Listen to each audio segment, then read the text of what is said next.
Atheists these days, youth these days. How about saints these days? What does it look like to draw close to Jesus and live as Catholics in our increasingly complex, confusing world? We're Susanna and Krysanne, promising no cliches, just honest conversations, personal stories, and insights into issues that affect us as modern Indian Catholics. Welcome to Saints These Days.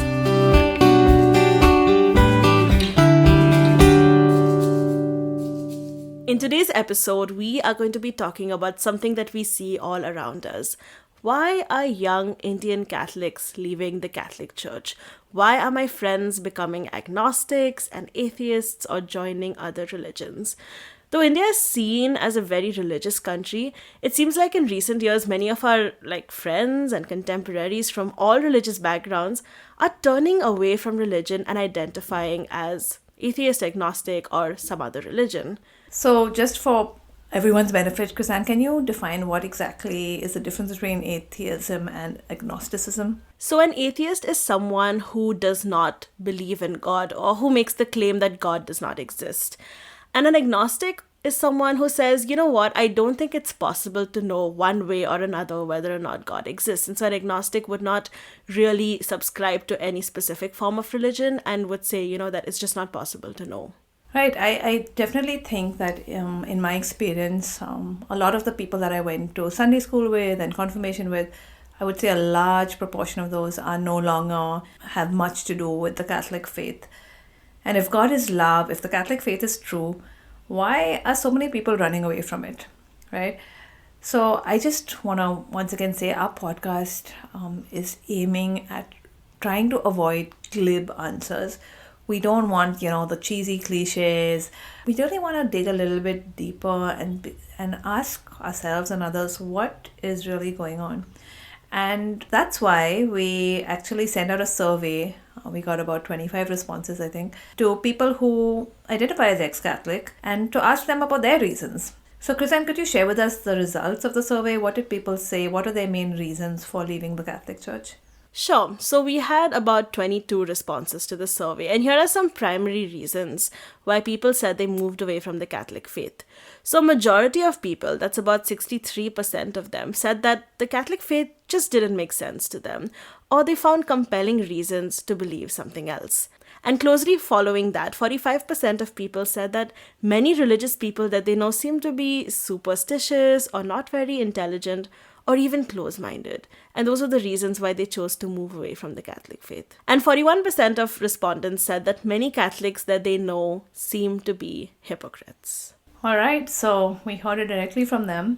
What do you think of their reasons? Are these valid reasons? Do you resonate with any of them? I actually do resonate with the first one, which is that the Catholic faith just did not make sense, or that they found compelling reasons to believe something else. That's something that I experienced in my journey as a young Catholic. I remember when I was a young Catholic, the teachings of the church were just presented to me as rules that needed to be followed blindly, no questions asked.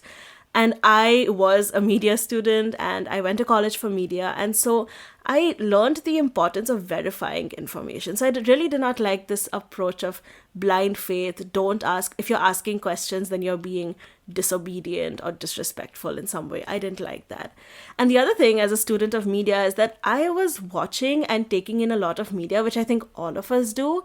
And the media really did not represent Christians in a positive light. The Christian character was always this person who was a little old-fashioned, who was kind of well-meaning but completely misled. And only if they just let go of their strong convictions, they would become this good and acceptable person. And in contrast to that, the people who were reasonable, who were intelligent, who were forward-thinking, all of these people did not really believe in God, or they were skeptical of religion.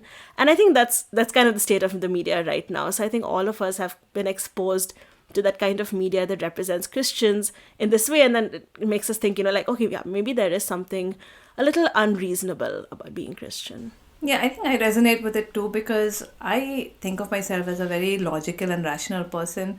I like to know the reasons why. I like to see the structure, and my personality type, in fact, leans very much towards skepticism. I also know a lot of people who are both religious and superstitious and a little close-minded sometimes. And so I can definitely see where people are coming from, because it feels like, hey, if all of these religious people are the ones who are not open to new ideas ever, it's quite possible that they just are sticking to what they know versus like, or what they think they know, versus actually understanding or caring about why they believe what they believe. So I think I could have been an agnostic, with a slightly different set of circumstances. I think I would lean towards agnosticism or atheism because it goes a lot more with my personality type. In fact, I actually read that when I was reading my personality type description, they said you're more likely to move away from organized religion. In fact, sometimes I've come across good questions, very, very good questions that people have about the Christian faith. I once came across a atheist like Facebook group, I think, and they have like memes and like sort of poking fun at Christians, but also presenting how illogical the whole Christian worldview is. So, for example, you Christians believe that God is all good, all powerful, and all knowing. If God is all knowing, then he knows about all the really, really bad stuff happening in the world today, including like, child molestation and these horrible wars that don't seem to end, and just like there's so many like really, really horrific things happening. So God knows about those things. Now, if God were truly loving, wouldn't he like stop them from happening? Like, wouldn't he step in and intervene and stop like children from being raped? And if he is not able to, if he knows he's loving, he wishes he could stop it, but he just can't, how could he possibly be all powerful, right? So somewhere something doesn't make sense. So that just sounded like a really good, reasonable question for how could all of this possibly be true. There are other questions too, right? I mean, so this is a question of suffering. Why would a good God allow suffering in the world? But there are other questions too, like what if my whole Christian worldview is basically formed because I grew up in a Christian family, right? Like I've been exposed to this stuff throughout my life. I love my parents, and therefore I'm predisposed to accept their religion and their point of view. I'm a good girl. I do like to follow rules to a large extent. So perhaps like it's just something that I lean towards because of the circumstances I grew up in. So maybe it's just a matter of fate, a matter of chance that I happen to be here. And how could that be a universal truth that applies to everybody if it's just something that, a few people are born in these families of faith, of Christian faith. So what about everybody else? Are you trying to say that everyone else is going to hell? Everyone else doesn't know God? So these are great questions that I think that are very valid and, which could possibly lead you to think like, hey, none of this stuff makes sense. Wow, those are really good questions, and also really like complex and deeper kind of make sense. These questions make sense.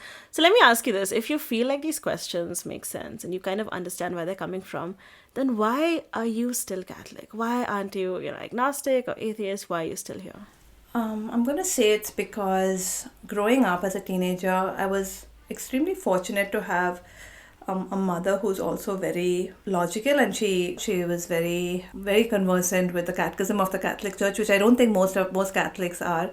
My mom is not perfect, but I'm so grateful for the gift that she gave me of access to the teachings of the church, the actual teachings, not just what a priest says, not just what you might hear, but the actual wealth that is present. And so I think at a fairly young age, I began to research some of these things. I found the great, wonderful online world of Catholicism, where I found a lot of answers to some of the questions that I had. There's a whole bunch of apologetic stuff online, easily accessible, and I accessed it. I got into it. And I was intellectually satisfied by a lot of the answers that I read. So I'm going to say, I'm not going to actually share the answers that I got, but I will say that I reached a place, I don't think I've closed my eyes to those questions or that I just don't want to think about them. I think the answers are a little more complex than a lot of religious people lead us to believe. People will say, just have faith, just believe. And I mean, they have a partial point, but I feel like sometimes that ignores the complexity of the questions that people have. And so because I was myself able to start diving in and finding and having access to some of the answers that the Catholic Church presents, I think intellectually I don't really have a big problem with the teachings of the Catholic Church. I feel like it all makes sense together. There are a few teachings that I find a little difficult, but because I am able to see all of the many things that do make sense, like I feel that the few that I slightly struggle with make sense in the context of everything else. I think that reasons are not the entirety of our faith. You still need to have that like personal experience of God, that personal relationship with Him. It can't just all be intellectual. But I do think that they are a non-negligible part of it. And especially in India, where we're told, just close your eyes and believe, don't ask questions. We really need to be sharing these beautiful reasons of our faith for those who have really good questions. And, modern Indian Catholics don't want to just close their eyes and believe. They want to know the reasons behind our faith. And we should, engage them on it instead of pretending like God can't handle their questions. God can handle our questions. And we're especially blessed in the Catholic faith that we have good answers. And I feel like a lot of times in India, because a lot of the religions here, the religious beliefs are kind of superstitious, I feel like people assume that all religion equals superstition. But Catholics in particular have a very strong tradition of intellectual research and openness to study and to understanding more, learning more. So I think sometimes we just assume that it all goes together. All religious people, all religious experience, all of our old-fashioned parents who tell us, all these superstitious things as facts. It all connects with all religion. But I'm going to say the Catholic faith is different in that way. So let's talk about the second objection that we heard from those who filled out our survey, which is that the Christians that they know are hypocrites. They aren't practicing what they preach. They're not being loving or kind or patient. In fact, they have been harsh and they have been hypocritical. And so this is why they chose to leave the Catholic faith. So this is the answer that I've heard. Don't leave Jesus because of Judas. Right? Okay, I have absolutely heard that as a response to people's very real, painful experiences of other Christians and Catholics. I want to say that's a really bad answer. It is a really Even bad answer. though there's an element of truth there, but I think it's denying the power that the Judases have had on people's lives. So for me too, growing up, I was surrounded by Catholics. I went to Catholic school. The convent school that I went to was similar to a lot of other Catholic and convent schools all over the world in that it was run by nuns and they were not exactly known for being merciful and kind. Now, I know there are exceptions, but a lot of people have stories about harsh or humiliating Catholic nuns. And that is a very, very sad state of affairs, a sad witness that there is something wrong. It's not the exception. There are a lot of people who profess to be Christian and Catholic, who are in positions of leadership, who claim to represent Christ and His church, and who are harsh. We had this whole culture of humiliation. I was scared to go to school. I had nightmares about school for years after I went to school, and I wasn't even treated that badly. There were people who went to school with me who were treated much worse. Now, this is what the Catholic faith is supposed to be. I absolutely understand why people would want to run far away from that. So if God is love, then why are the Christians that you just described and Christians that we know, why are some of them so very unloving? So here's a very controversial truth, but it's true. We all know it's true. Just being baptized as a Christian, even becoming a priest or a nun, or having a position of leadership within the Catholic Church, does not mean that you are evangelized or that you are walking closely with Jesus. Evangelized. Okay, that's a bold statement. What does being evangelized even mean? Well, we're going to do a whole podcast episode about that, but I'm going to say in a very brief way, being evangelized means encountering the mercy of Christ, receiving the mercy of Christ, and therefore sharing that mercy with others. So if you have not encountered mercy, if you don't even believe that you need mercy, and if you've not experienced mercy from God, you're not going to show mercy to others. And that is very much the case that I've seen in, with many, many, many Catholics, very active Catholics, not being merciful, not representing Christ in the way that you would assume a Christian would represent Christ. So I think what's helpful here to see is that there is a difference. There's a difference between being born into a Catholic family, being baptized, being involved with like church stuff, and actually walking with God. Somebody once asked me, someone who was losing his faith, he said, it seems to me that everyone's kind of the same, right? It doesn't really, do you really think it makes a difference for people to know Jesus and to not know Jesus? Because it just looks like everything's the same, no matter, it's just a different religion. We go through the same stuff. And it was such a good question, because the fact is there are many people who are baptized and who are practicing the outward form of like the Catholic faith, but their lives don't look different from anyone else.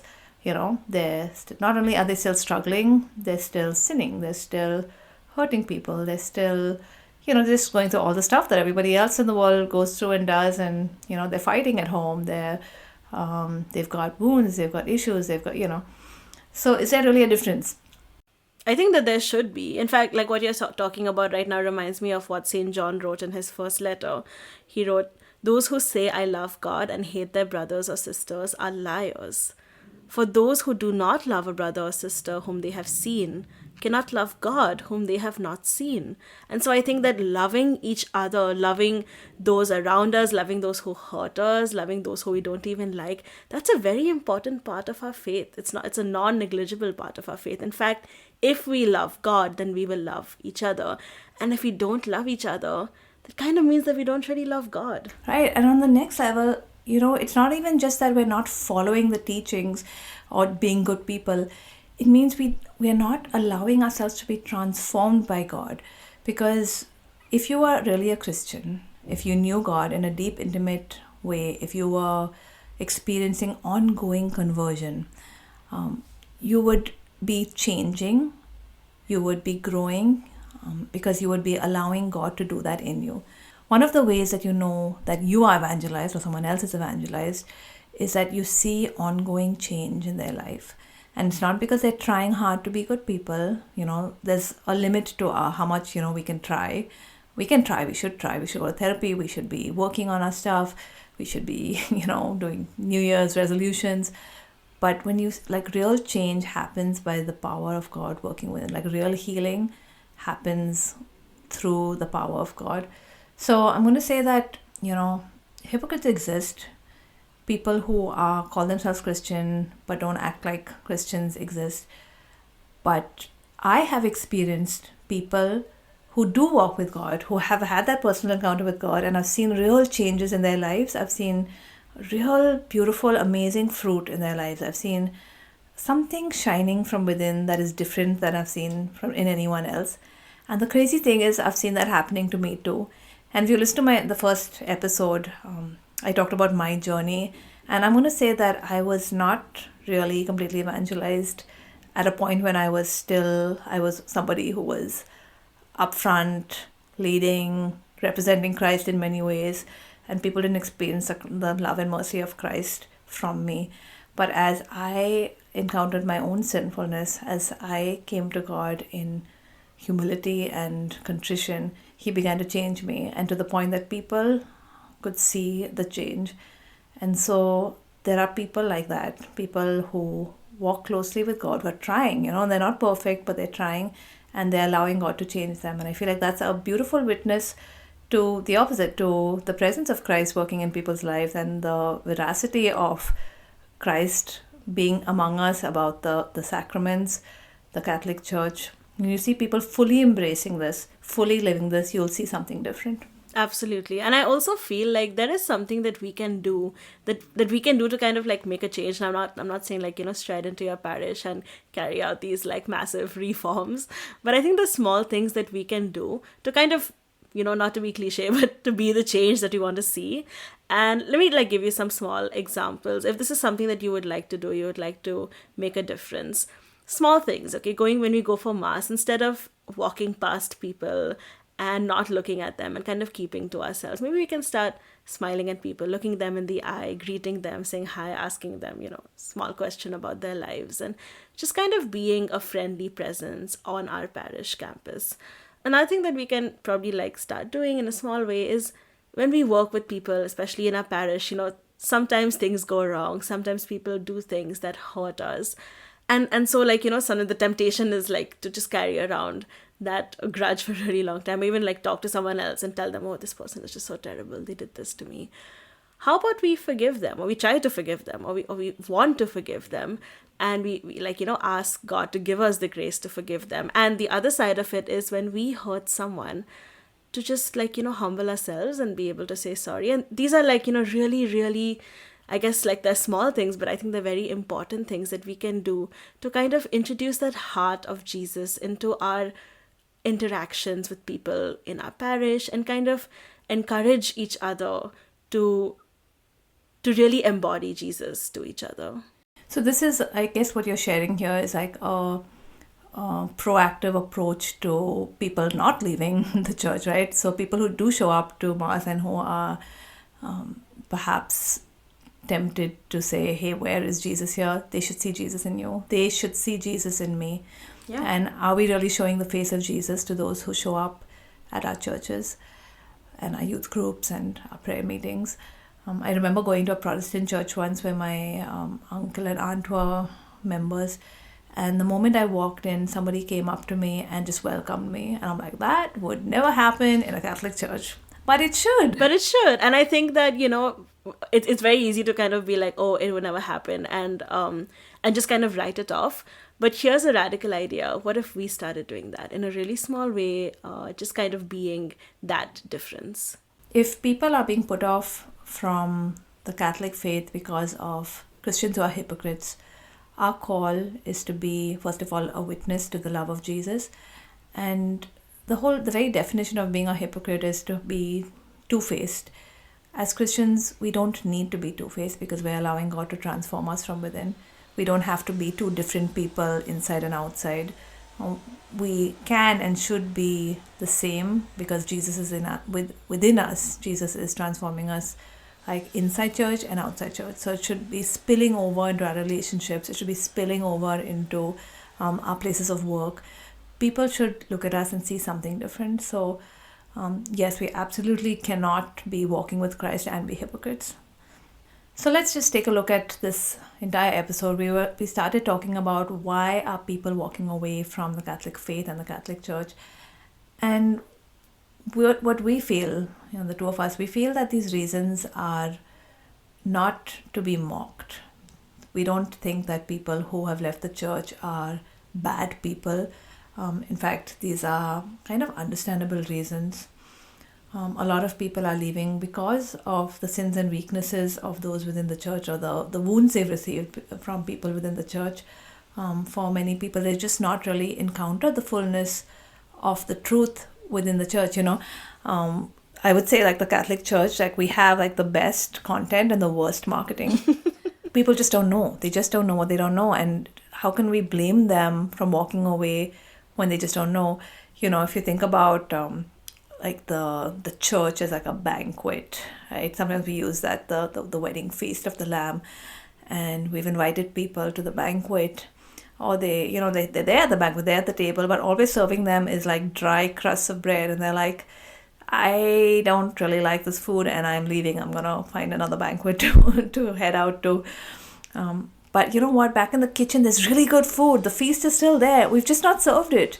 How can we blame people for walking away from this when they don't even know? We've not even offered them all of the goodness and beauty and truth and love that Jesus wants to offer us through relationship with Him and through the Catholic Church. So when we talk about people who are outside of the church, I think that we shouldn't be condemning, and we shouldn't be, like you said, labeling them as bad people, because we don't know their stories. It's possible that they have like some really painful and real reasons for leaving the church. We don't know what's going on in their hearts.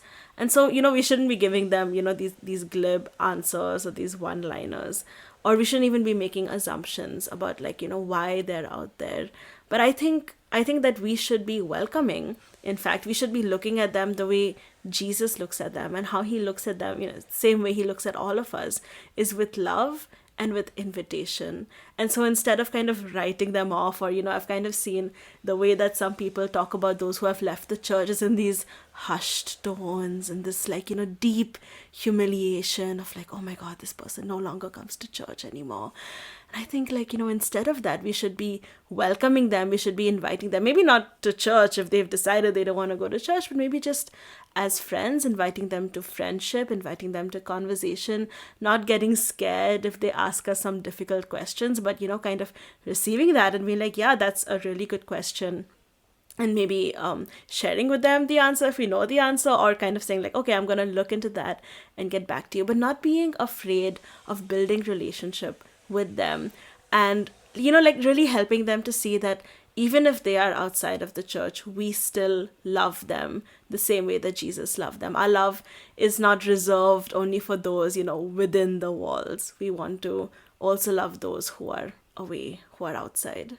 I also think it's really counterproductive to try to like push or pull them back into Christian practice, which unfortunately happens a lot. I think especially with Christian parents, you're like, I just want to see you at church, and you're like, seeing somebody showing up at church is not, first of all, really the end all and be all of, somebody's faith crisis. They can show up at church and still have no faith whatsoever. So I'm going to say that's usually not helpful.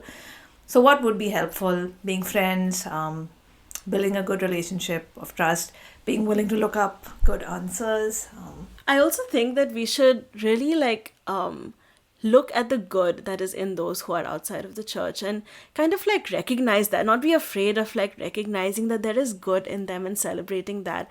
I know so many people who are outside of the church who still want to do good and who still want to love genuinely. And I honestly think that those who want to do good and love genuinely are closer than we might think to God, who is the source of goodness and the source of love. And so we don't want to like label them as bad people just because they are, outside of the church. I think that we should be recognizing the goodness that they still have. Right, absolutely. I know some really, really wonderful, sacrificial, servant-hearted people who have gone out of their way to love and help others. And these are people who have no faith in God and are not Catholic anymore. And so there's something there, right? There's something there which is drawing them closer to God. There's some attraction towards God because God is good. God is love. If there's something within any person, no matter what their faith background or previous faith background, if they are drawn to love, they're drawn to God. So they might be closer than we think.